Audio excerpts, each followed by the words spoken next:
Hello and welcome to the Eating Disorder Therapist podcast. This is a podcast to help you find peace with food and overcome disordered eating. And I'm Harriet Frew, aka the Eating Disorder Therapist. And I'm so excited to share with you all kinds of stories, tips, information and guest interviews to help you on your journey in finding peace with food. So thank you so much for listening today. Now today I have another guest on the show and I'm talking to Hannah Hickenbotham, or usually known as Han, who is host of the Full of Beans podcast. Now this is a new podcast which aims to increase awareness and decrease stigma around eating disorders. Han has had personal experience of an eating disorder, this being atypical anorexia nervosa, and she also had body dysmorphia. In addition to her personal ED experience, Han has an MSc in eating disorders and clinical nutrition. And from this, she's been doing some research and producing a skills-based workshop for paediatric nurses in supporting eating disorder patients. Han is also in the process of producing a Binge Eating Disorder Pathway for the East London Eating Disorder Service. So Han is one busy woman and is doing a lot of amazing work. I'm really looking forward to speaking to Han today to hear more about her personal experience, because I think particularly atypical anorexia is something that is not talked about nearly enough. And also to hear more about these exciting projects that she's involved in. So let's get to the interview. Hi there, Han, and thank you so much for coming on the podcast today. No, thank you for having me. It's really exciting.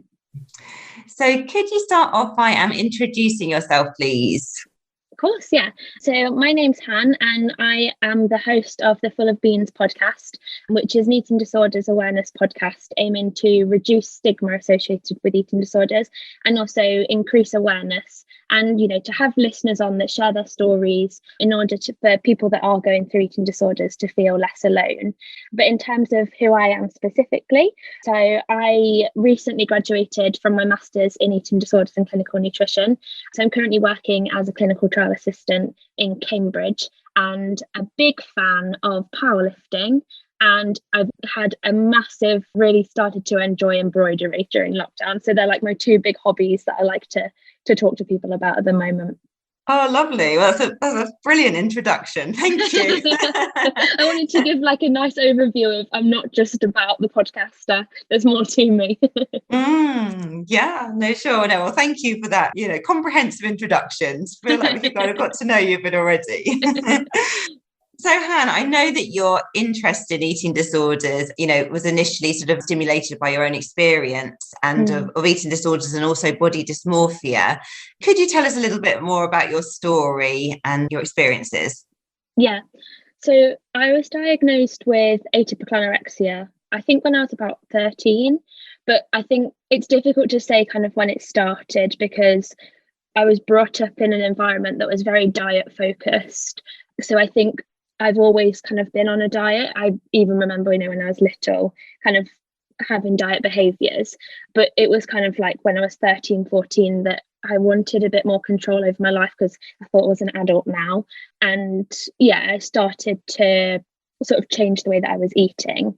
And so I went to CAMHS when I was 13.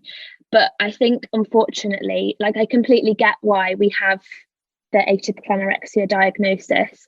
But for an eating disorder that's very competitive, to be told your weight's not low enough, I didn't really want to listen to what they had to say because I was like, well, I do have an issue. And I know I have an issue, but I didn't really feel like I was taken seriously. And it was never really explained as to why we were doing particular things. So we do family therapy, which for me, because they never explained why we were doing family therapy, I was like, but my family, I'm so close to my parents. They're literally my best friends. I don't understand why we're doing this because it's not an issue. But they never explained that actually the family therapy was kind of to support my parents. And so we were all on the same page. So I think that meant my mum and dad were sort of standoffish as well. So I think I probably was with CAMHS for about 6 months. And then in the end, we asked if we could change therapists because I didn't get on with the therapist, but that we kind of said, right, well, we'll just go our own way, which I do regret now because I think, 10 years later, I've still kind of I was still struggling with those eating disorder thoughts. But we managed okay. And, I got up to a weight that for me felt healthy, because even though it was atypical, the weight I was at was not a healthy weight for me personally. And then, I went through my teen years and kind of, started liking boys and all of that stuff that comes with it. And I guess it kind of perpetuated through that, because I felt like the reason why I didn't have a boyfriend was because of the way that I looked.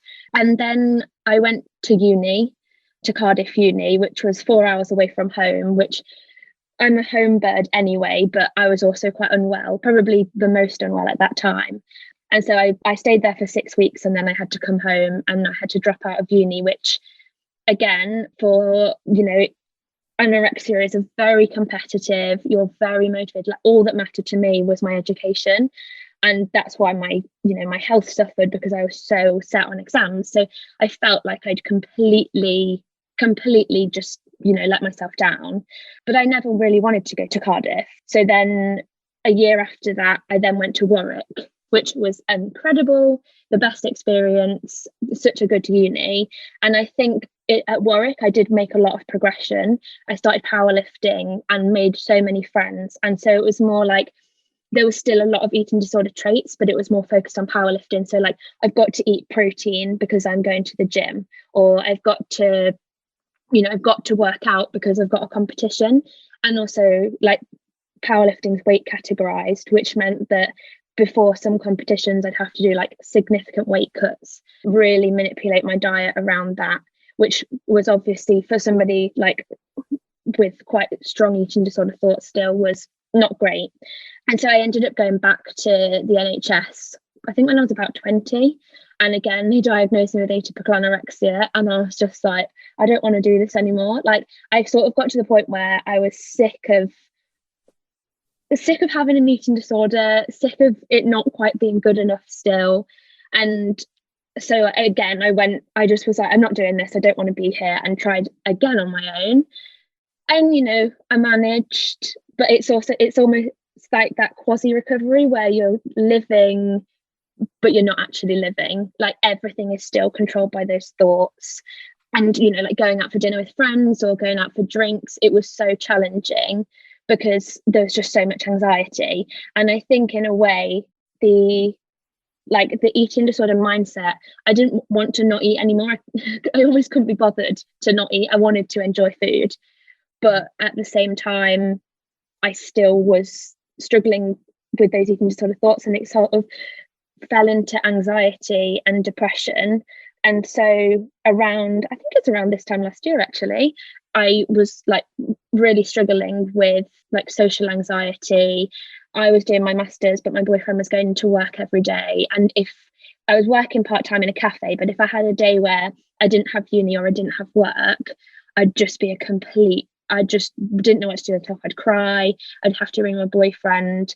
And obviously that's like, that's a lot for somebody to have. And we were living together at this point. So there was a lot of time that I was on my own. So I ended up ringing a therapist that did EMDR, which is eye movement desensitization and reprocessing. And it basically like gets to your amygdala and all the like bad memories you have, kind of you reprocess them all and changes your mindset about things. And so at the time, she diagnosed me with a handful of things, but like the relevant ones, atypical anorexia again, and body dysmorphia. And I think I'd never even considered body dysmorphia as a thing. Like, you don't hear about it very often.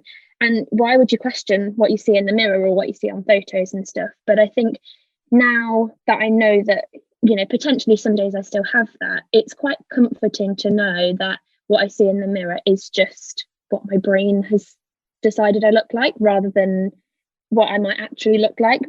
So I did some therapy with her, I don't know how many months, for quite a while. And then she discharged me, and yeah, now we're here. Oh, well, thank you for sharing your journey. And it sounds like you've had... It's quite long, sorry. No, I mean, really, really interesting. And are you okay, but can I kind of pick up on a few things from what you've talked about? Yeah. So you said as well that you were sort of brought up in quite a sort of dieting environment. So can you just say perhaps a little bit more about that? Like what do you mean by that? So, and I don't want, if my mum listens to this back, I don't want her to think this is her fault in the slightest, because eating disorders are, multifactorial and stuff. But I think I'd never really known my mum not to be on a diet. And, I've had conversations with her in the past, and my grandma was never not on a diet either. So for my mum, she never questioned, should I not be on a diet? It was just, kind of women are on diets. So she'd be on like, I don't know, Slim Fast, or I don't want to name them to get in trouble, but the typical ones that, people do go on.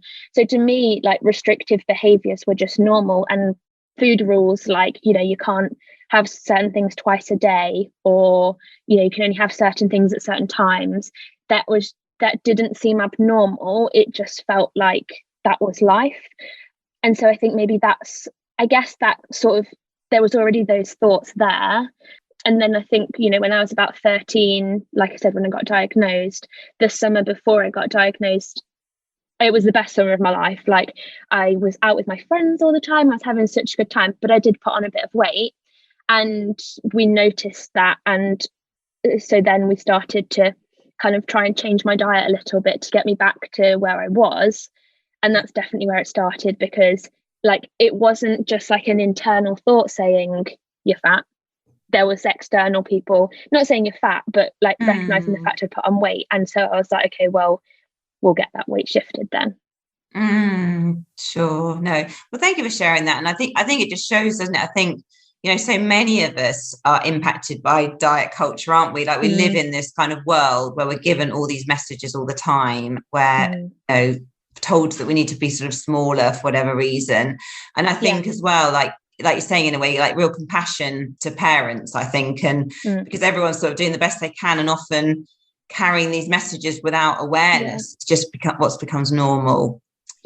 And me and my mum were talking about that the other day, because I think she often does blame herself. But I said to her, I hope that because it's not her fault in the slightest, it is society, but hopefully by maybe this sounds wrong, but her generation experiencing that, now my generation is saying, no way are we following those rules. Like, we know they don't work.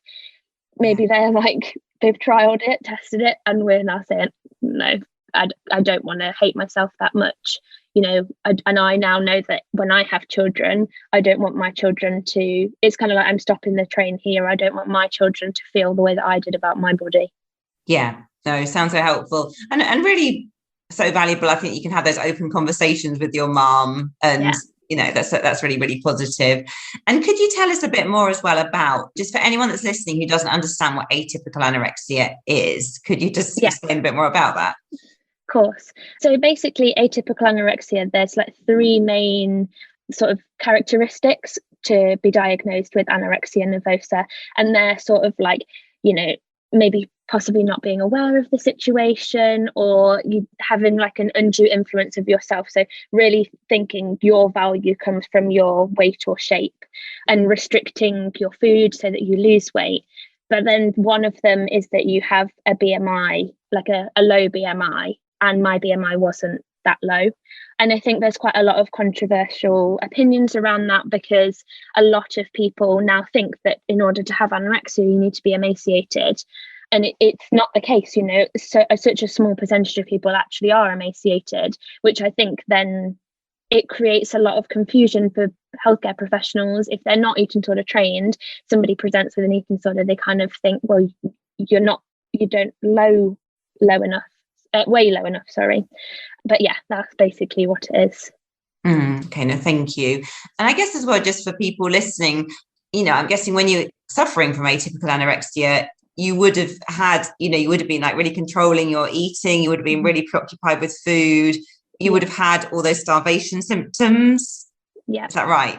Yeah. Yeah. And I think that's the most sort of, I can't think of the word, but it's not annoying, but that sort of thing, because a lot of the time, I was significantly restricting what I was eating, doing lots of exercise, really avoiding social situations, and like you say, completely preoccupied. Like, the only thing on my mind was, how am I going to avoid breakfast? How am I going to avoid lunch? Like, really taking control of cooking. And I think that was really difficult for my parents to get their head around, because initially they're like, wow, our daughter wants to cook all the time, like that takes the weight off our shoulders.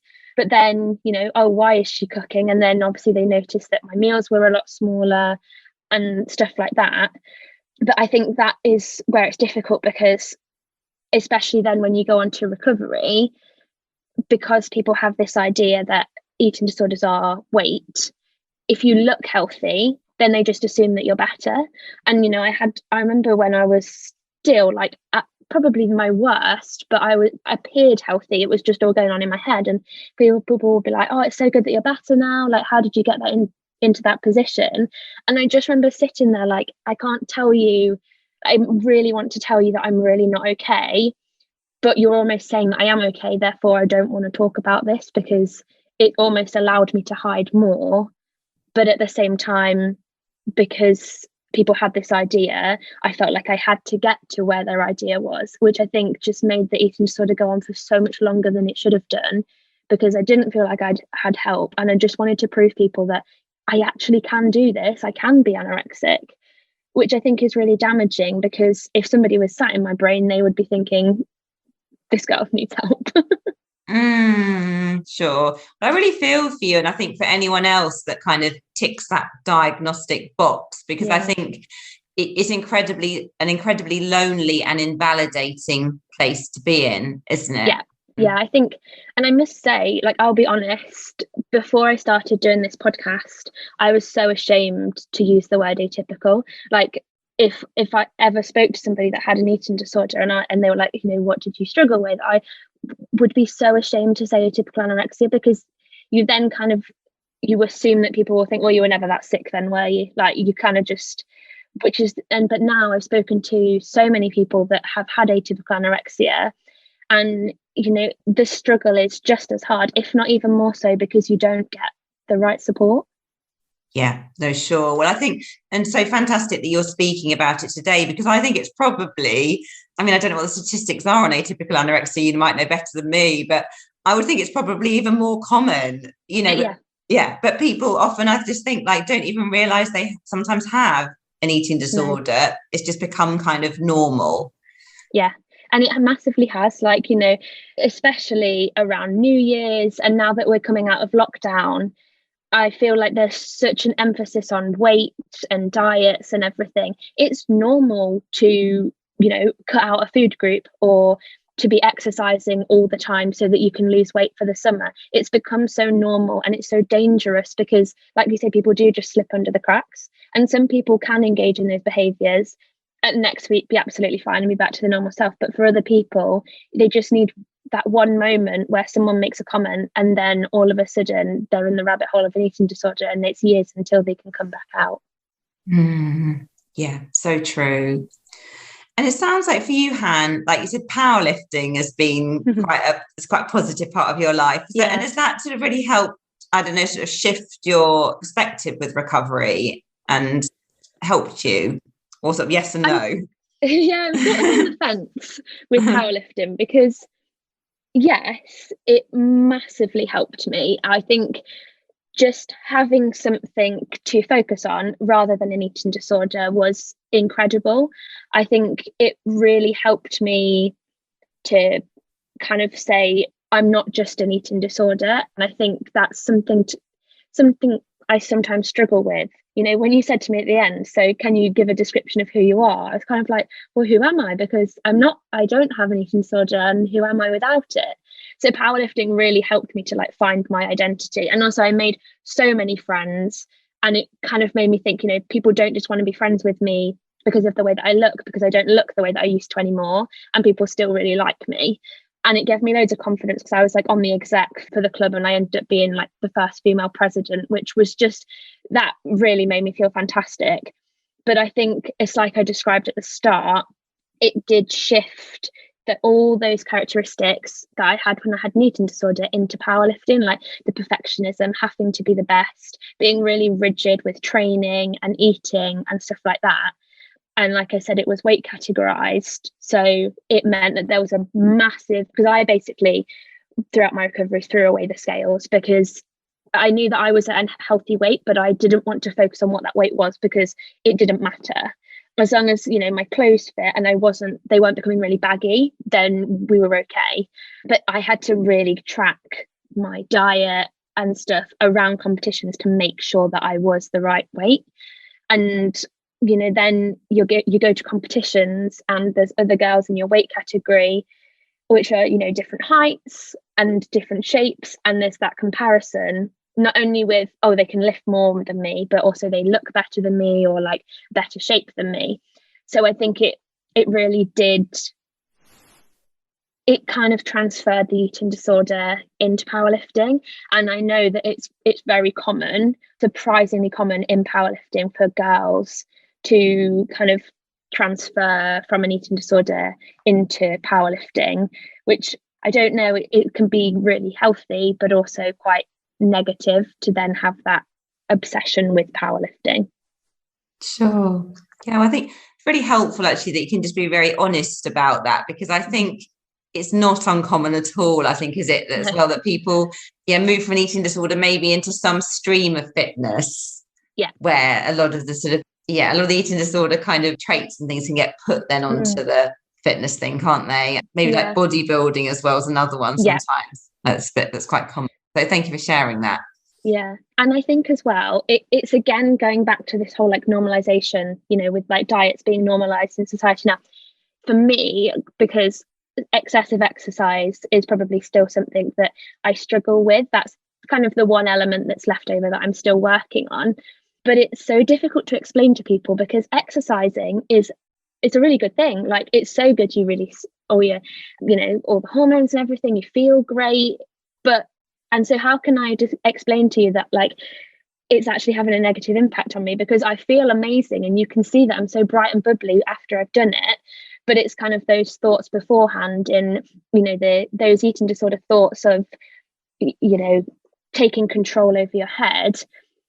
That's not normal for a person to have before they're exercising or after they're exercising. But when I'm exercising, I just seem completely normal. And I've been like recently trying to explain to my mum about sort of the thoughts I still have about exercise. And it's impossible to explain and impossible to understand, because she'll say to me like, do you want to go for a walk? I'd love to go for a walk with you. Like, I want to go for a walk with you, but there's still those thoughts in the back of my mind, like, well, you know what exercise does for you? Like, but I don't want to stop it because exercise is good for you. Yeah, and it's so interesting, isn't it? And it just shows, just in a way, it's quite a sort of subtle, sneaky line, isn't it, really? And what can look on the outside to be quite a healthy relationship with exercise sometimes might not be. But like you're saying, it's a lot down to kind of what's going on, isn't it, in your head? Like the thoughts that you're having about the exercise, perhaps if it feels a bit compulsive, or you're worried about not doing it, or doing a certain amount, or and I think like that is something that I've become super aware of, is that eating disorders are really, really good at sneaking into every element of your life. And so rather than, I think before I would just try and like, if my eating disorder says one thing, I do the opposite. I don't necessarily think now that that's the best approach, because sometimes that doesn't work. But I think it's just being like really aware of the thought, and then thinking, am I doing this because this is actually a legitimately healthy thing to be doing, or does there feel like there's some compulsion behind that? And sometimes, if I'm doing a workout and all of a sudden I think that I can feel the thoughts taking over, I'll just pack it in and go and do something else, because it's like, it's just as long as I shut that thought down, it then does kind of, the more and more I do that, it will go away. But it is just having that awareness, because like you said, it's so subtle. Sometimes you could be like, no, this is just my thought, like this is just Hannah thinking it. And then other times, you can be fully aware that it's not. Yeah. And it sounds like, Hannah, that you've had to probably do some really quite thorough work on your self-awareness to really kind of pick apart those subtleties, because I guess it could be quite easy in a way to not go there and just get a bit swept along with perhaps what other people are saying, or the way the environment might be validating you, maybe. And I think, but like I said, it's so normalized that you can do that, but also the state of kind of listening to those thoughts and doing what they say and just carrying on with it, that's pretty comfortable because it's not challenging. Like, you know, I could just do what it says and then I don't have any repercussions in my head of like, you know, then the bullying thoughts afterwards.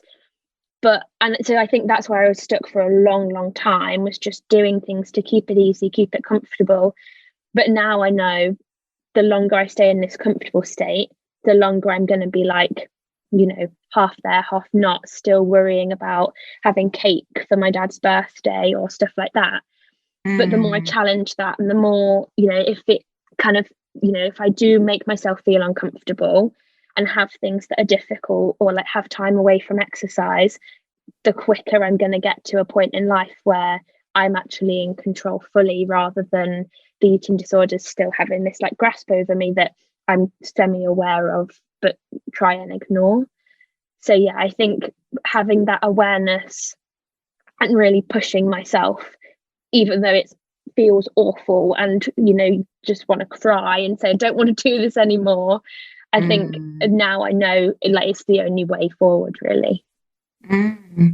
Sure, well, so helpful, I think, and it's inspiring to hear that, because I'm sure as well a lot of people listening to this will relate to some of those things you've been saying. And I think it's just really helpful just to show how you're addressing it and how sometimes it is really tough, but you are kind of making headway, aren't you, and edging along the road towards a healthier place with food and with your body.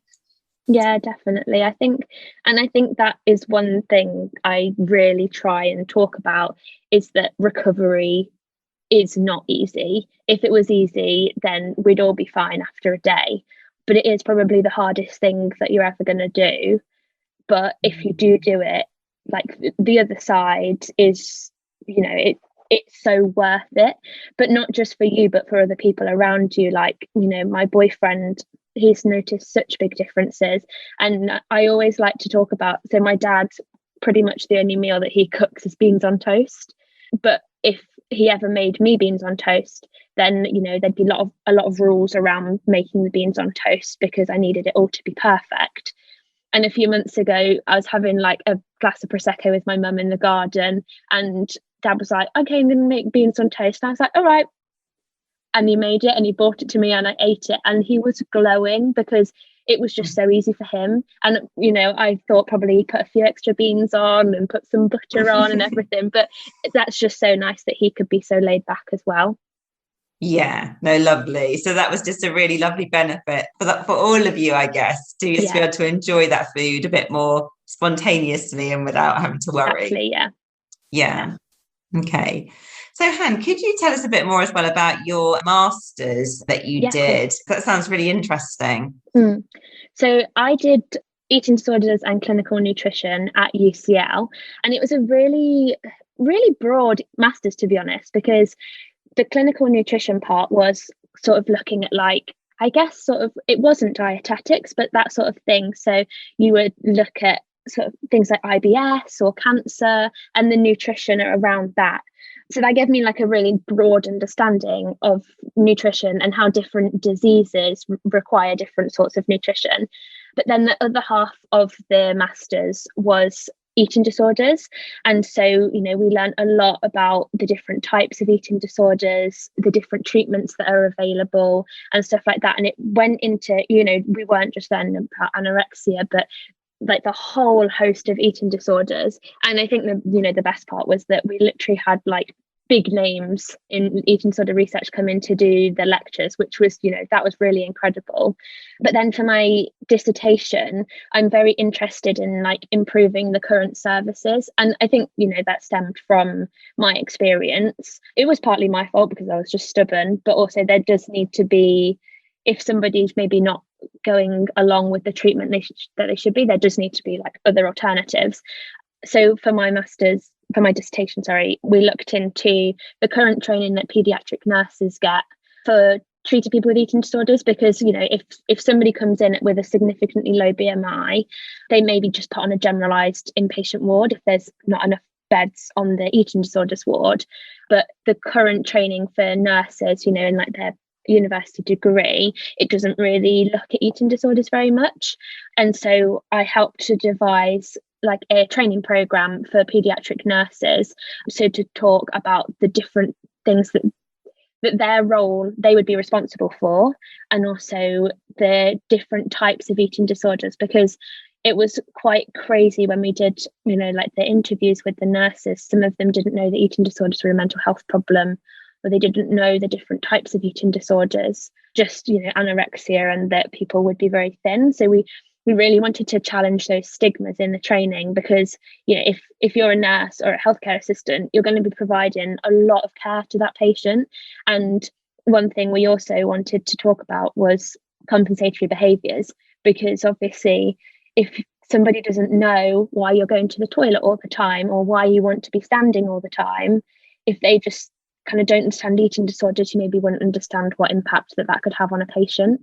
So it was really interesting to kind of, I think, look at it from a brand new pair of eyes, because I obviously, you know, I'm very interested in eating disorders. And so then to talk to somebody that didn't really know anything was like, well, the like training is really lacking. Sure. No, it sounds so valuable, because I think, yeah, it's a real problem, isn't it? I think when someone with an eating disorder goes on to a very general ward and the staff don't have experience, all kinds of things can go very wrong, can't they? Yeah, absolutely. Yeah. And I think just that lack of understanding, it does probably make the whole treatment process a lot more difficult for the patient, because obviously they wouldn't be in the inpatient ward for therapy and stuff, but it would be very easy, like I said before, to continue with the behaviours. Yeah. If your nurse or healthcare assistant didn't know about the behaviours that eating disorder patients may like present with. Yeah, it sounds like a really valuable piece of work. And is that going to be sort of taken any further beyond the little kind of study that you did? Well, hopefully there is talks of it being taken further, but it, you know, it's kind of taking it from that. I think there's a big jump between master's dissertation and publication, which I am finding at the moment. But yeah, hopefully that will be getting published. But yeah, just there's a lot of work involved, obviously. But it would be incredible to have a paper published. Yeah, that'd be very exciting. Yeah, and we've been working further to like, because I basically did like the kind of surfing out of what people would want from the training program. So I've then been working with the team to actually build the program for the nurses, which again, that's just like incredible experience to be able to contribute to that. So I feel very lucky. Like my supervisor is incredible. I feel very lucky to have had her. So yeah. Okay, yeah, no, sounds really, really interesting. And I've just heard of a few people having done that master's course, actually, because I think I know when I was training, sorry, I can hear my cat meowing in the background. I know when I was training, that wasn't sort of available back then, actually being able to like almost do like a master's in eating disorders. So that's fantastic. That's available now, because I think really much needed. Absolutely. It was such a good course. And if anybody is thinking about doing it, I'd highly recommend it. Really enjoyed it. Okay, so, and can you tell us a bit about the program that you're doing with binge eating, or developing for binge eating? Yeah. Of course. So basically, this is like following on from my master's. It's with the same team, but they noticed that there was a gap in the treatment of binge eating disorder, and a lot of people, rather than getting treatment for their binge eating disorder, were going to obesity services.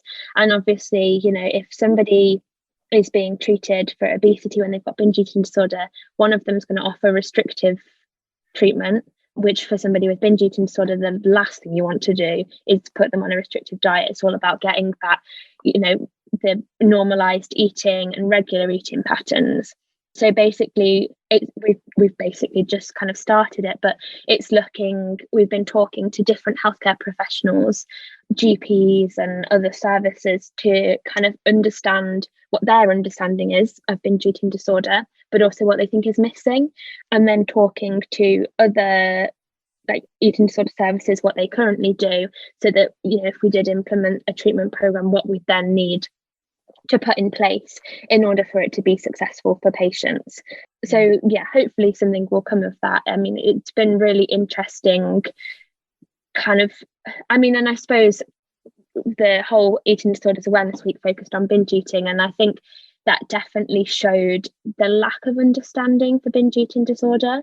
And I think we really do need to increase the education, because I think people just aren't taken seriously, unfortunately. And if you have, you know, you've gained all of that confidence to be able to go to the doctor and say, I'm really struggling with binge eating disorder, I think I need help, please can I get some? And then you're referred to, you know, a dieting scheme. I mean, the amount of, I don't know, not shame, but just disappointment you must feel when you've had that confidence, and something that must be really challenging. I think it would be really, really difficult. Sure. Well, no, again, I think it's really positive to hear, because I know just the eating disorder service I work in, you know, I think if you have bulimia or binge eating, you still, your length of treatment and the input you get is just much less than if you had anorexia. Yeah. I mean, more than anything, it's a resource issue. You know, I think, you know, my colleagues would absolutely recognize binge eating. You know, binge eating is a serious condition, but but it's still not right, is it? You know, no. We need to be kind of channeling more resources to supporting binge eaters. I think it's difficult though, isn't it? I've had this conversation with people before, but you know, with binge eating disorder, it's that 16-week program of CBT, and then you kind of go your own way. And if you relapse, maybe you can go through it again. There needs to be, you know, different pathways. I know that you can go on to kind of like individual CBT, but if CBT doesn't work, there needs to be another alternative. But then equally, you know, personalised eating disorder care is going to cost so much money, and for the NHS that's massively underfunded, doing the best that they can with what they've got, but it does mean that people fall through the cracks. But you know, there's, like you say, there's just not the resources there. And it's what we do about that, because without, you know, pumping loads of money to train loads of different people that maybe don't even exist, where do you even start? Yeah, no, it's tricky, isn't it? It's a bit overwhelming, but I think it's such a it's such a valid point, I think, as well, that because obviously I think, you know, cognitive behavior therapy and those kind of programs, they do have a lot of value, but they're not for everybody. And I think, you know, you and I know probably as well, a lot of people with binge eating disorder as well, there is often a lot of kind of trauma, you know, unresolved things, which CBT isn't always the best therapy to be able to deal with that. So, yeah. Okay. So it sounds like lots of exciting things in the pipeline for you. Have you got any other projects as well that you wanted to kind of mention or talk about? Just want to kind of miss anything out?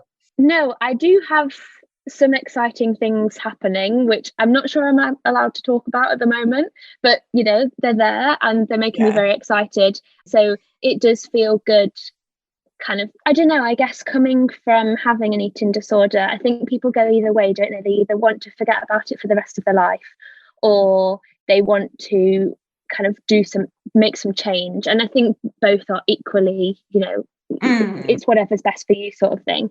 But I think it's really nice to be able to use that sort of pain and suffering and put it into things that could be really productive and help other people, which that is really good. And I keep thinking like, oh, you know, maybe I shouldn't do a job in eating disorders, and then I'm like, there is just nothing else that I'm this passionate about. Like I could not think of a job that would make me as excited or as interested as learning about eating disorders would, so there's no point.